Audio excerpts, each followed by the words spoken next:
Jadi kemungkinan ini adalah sebuah lingga yang dalam arti sebenarnya yaitu lingga sendiri ini merupakan palus atau alat kelamin laki-laki gitu ya, yang merupakan lambang dari kekuatan dan kekuasaan dari sang raja.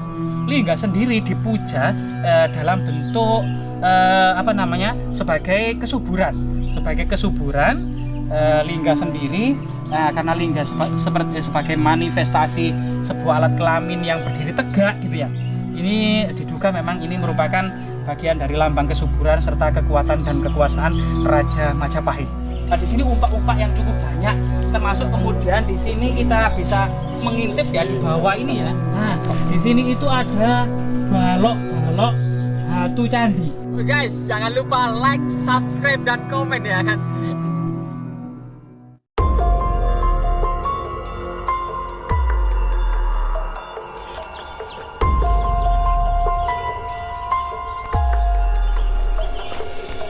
Memasuki abad ke-13 Masehi, Nusantara mengalami sejarah yang cukup unik dan antik, terutama sejarah yang sangat penting ya.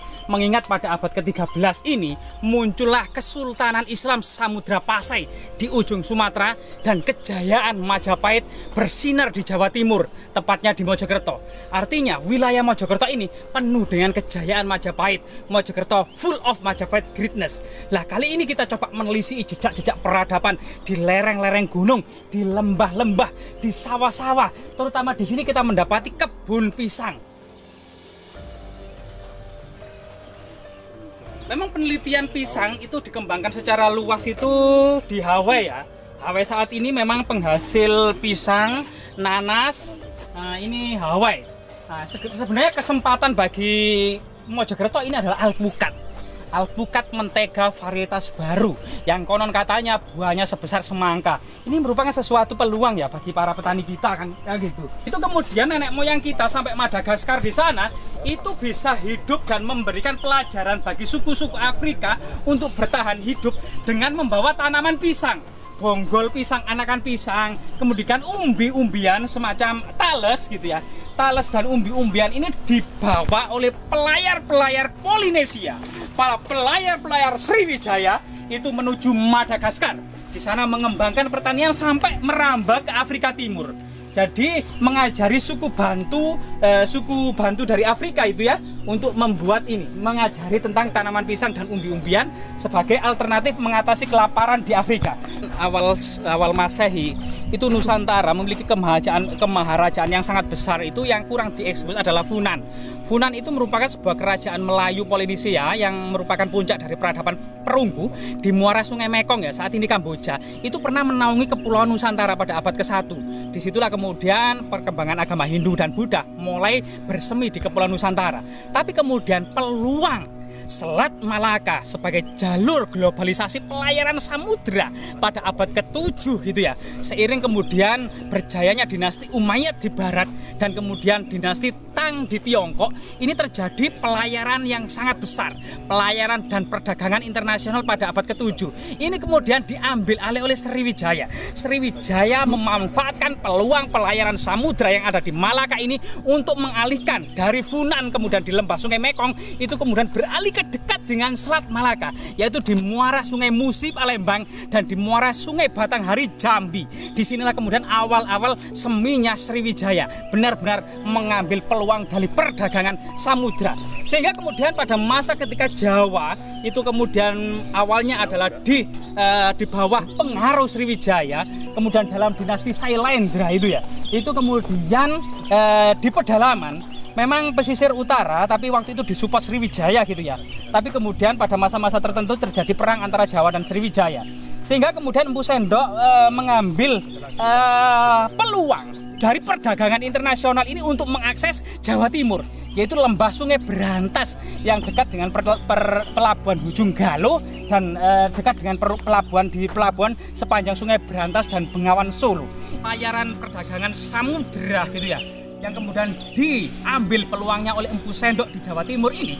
Sebenarnya posisi Jawa Timur itu berada di tengah, yaitu antara Selat Malaka dan Kepulauan Rempah-Rempah, pusat rempah-rempah di Maluku, antara Maluku dan Malaka.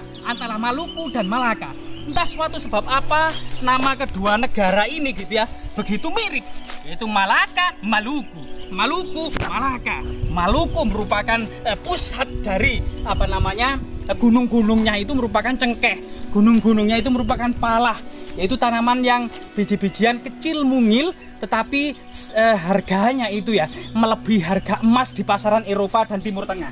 Nah, ini merupakan peluang bagi Empu Sendok untuk mengambil alih serta menguasai Selat Malaka ya. Berkali-kali ya Mas Empu Sendok ini mengalami hantaman oleh kerajaan Sriwijaya. Memang tidak ingin kemudian Nusantara ini memiliki matahari kembar antara Sriwijaya dan Jawa. Bagaimana juga kedua negara besar ini harus disatukan dan mengambil peluang yang sangat besar tersebut. Nah, di sini kemudian ada semacam punden yang sangat tersembunyi, sangat rahasia, top secret di lereng Gunung Anjasmara gitu ya. Di lereng-lereng Gunung Anjasmara ini yang tandus kemungkinan pada masa lalunya abad ke-10, abad ke-12, abad ke-13 itu tidak jauh beda. Kemungkinan dulu juga merupakan sebuah hutan yang sangat tandus dan gersang, tetapi di situ memang banyak para resi, banyak para pendeta yang beralih ke gunung-gunung gitu ya, menjauhkan diri dari kehidupan politik ibu kota Trowulan dan semacam juga perdagangan gitu ya. Itu karena memang masa-masa tua, yaitu masa-masa pensiun, itu benar-benar ingin sekali menjalani kehidupan masa-masa pensiun ini dengan pertapaan, yaitu persiapan menjemput moksa. Jadi inilah kemudian para pertapa ini sebenarnya masa lalunya itu adalah para pedagang hebat yang mengarungi Nusantara. Masa lalunya adalah bangsawan-bangsawan yang negarawan hebat serta militer yang sangat hebat dan kuat dalam menyatukan Nusantara. Tetapi harapannya ketika masa pensiun, masa tua adalah bertapa dan moksa. Itu harapannya. Maka di sini di lereng-lereng gunung ini, seperti lereng Gunung Anjasmara ini, kita akan mengetahui jejak-jejak pertapaan para resi, para pendeta tua ini, para bangsawan yang sudah ujur ini untuk menggapai moksa di sini. Mari kita telusuri bersama-sama. Untuk menghormati para leluhur di sini. Jadi rahayu. Jadi kita memasuki sebuah ini dinaungi rindangnya pohon bunut ya. Pohon waringin atau beramas tanah pada masa kuno.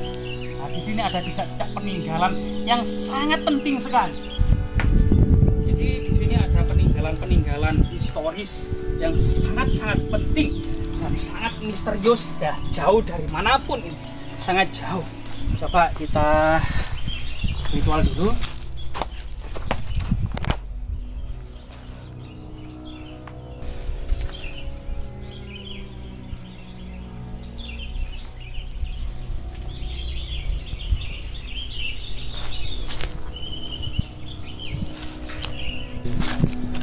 Syekh Maulana Macan Putih Bisiril Fatihah.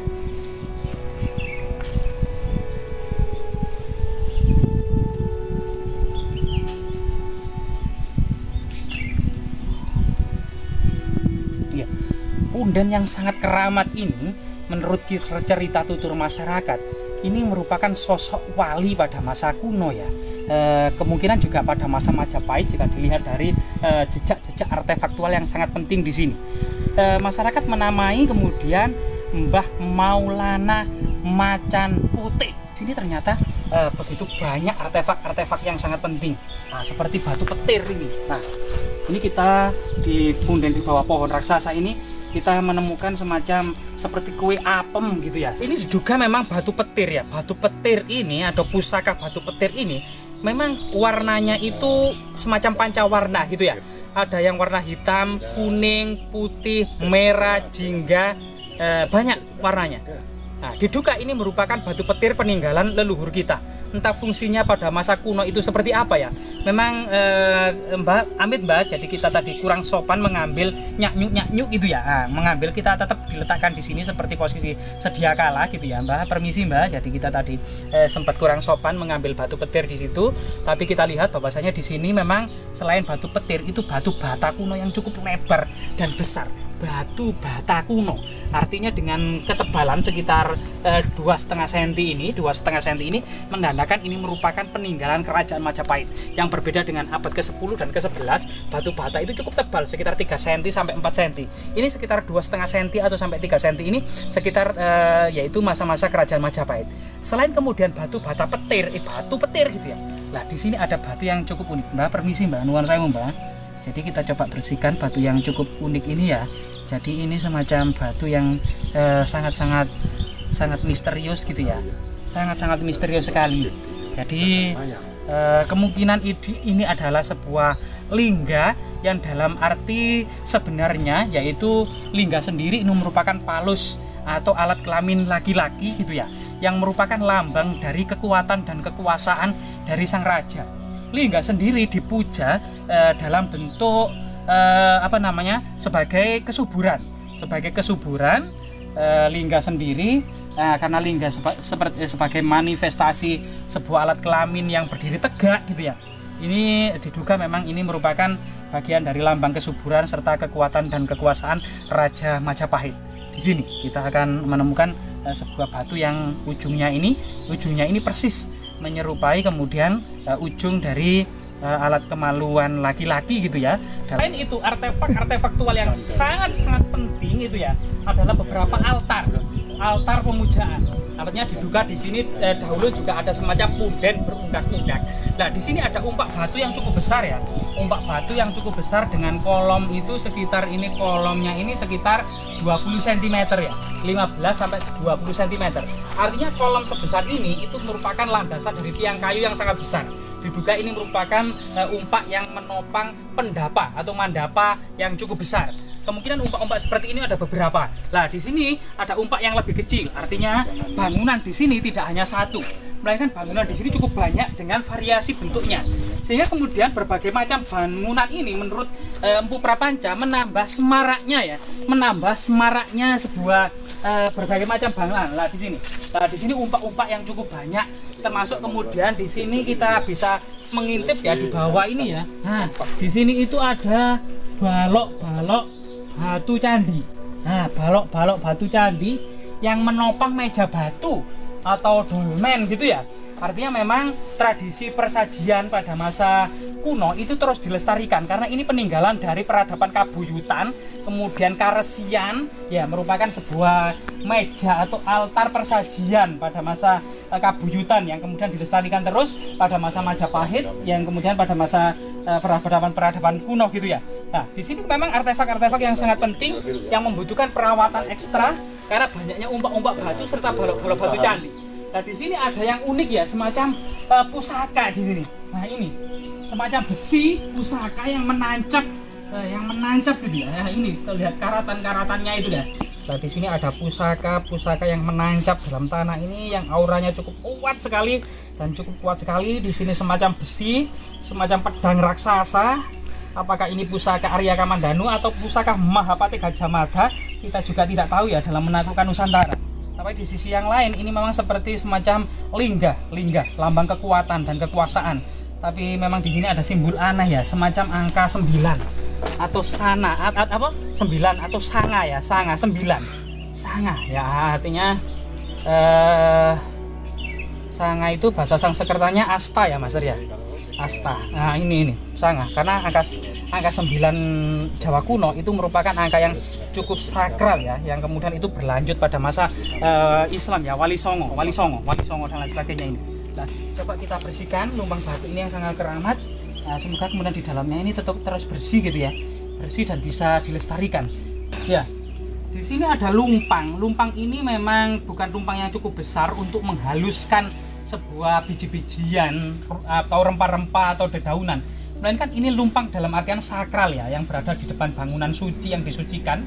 Kemungkinan ini untuk menaruh juga sesaji atau dalam hal sakral gitu ya, sakral. Ini lumpang yang cukup sakral, termasuk diduga ini merupakan tempat kemudian termasuk yoni gitu ya, yoni dalam hal ritual lingga yoni. Di sampingnya juga ada semacam balok batu candi yang diduga juga sebelahnya itu ada semacam menhir kecil ya, menhir kecil.